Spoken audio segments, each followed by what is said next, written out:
आज हम सुनेंगे ज्ञानी बालक और राजा की कहानी। कई वर्षों पहले की बात है। युधिष्ठिर नाम का एक राजा हुआ करता था। उसे शिकार का बड़ा शौक था। एक बार वह अपने सैनिकों के साथ शिकार के लिए जंगल गया हुआ था। वो जंगल काफी घना था। शिकार की तलाश में वह जंगल में काफी अंदर तक चला गया। तभी वहां अचानक तेज तूफान आ गया। सब तितर बितर हो गया। जब बारिश रुकी तो राजा ने देखा कि उसके आसपास कोई भी नहीं है। राजा अकेला था। उसके सैनिक उससे बिछड़ गए थे। शिकार की तलाश में भटकने की वजह से राजा थक भी गया था। भूख और प्यास के मारे उसका बुरा हाल हो रहा था। तभी उसे 3 लड़के आते दिखे। राजा उनके पास गया और बोला कि भूख और प्यास के मारे मेरी जान निकल रही है। क्या मुझे कुछ खाना और पानी मिल सकता है? लड़कों ने बोला क्यों नहीं, और वे भागकर अपने घर गए और राजा के लिए भोजन और पानी लेकर आए।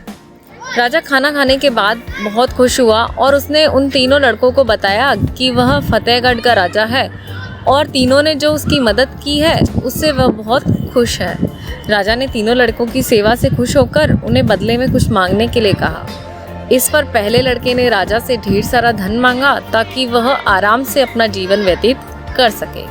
इसके बाद दूसरे लड़के ने घोड़ा और बंगले की मांग की, लेकिन तीसरे लड़के ने राजा से धन और दौलत की जगह ज्ञान मांगा। उसने बोला राजा मैं पढ़ना चाहता हूँ। राजा खुश हो गया।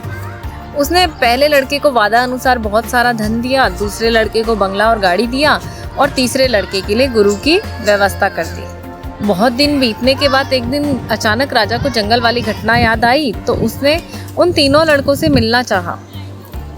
उसने तीनों को खाने पर आमंत्रित किया।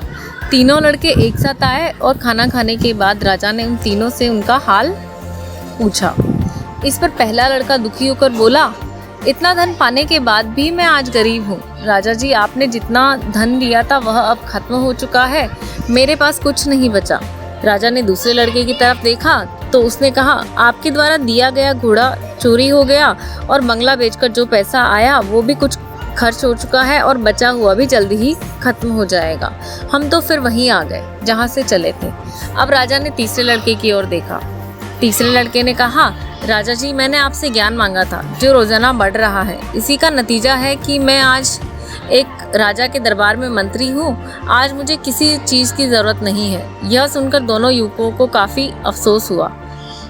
इस कहानी से हमें सीख मिलती है कि ज्ञान ही सबसे बड़ी पूंजी है और समय के साथ ज्ञान हमेशा बढ़ता है और बांटने से भी ज्ञान बढ़ता है।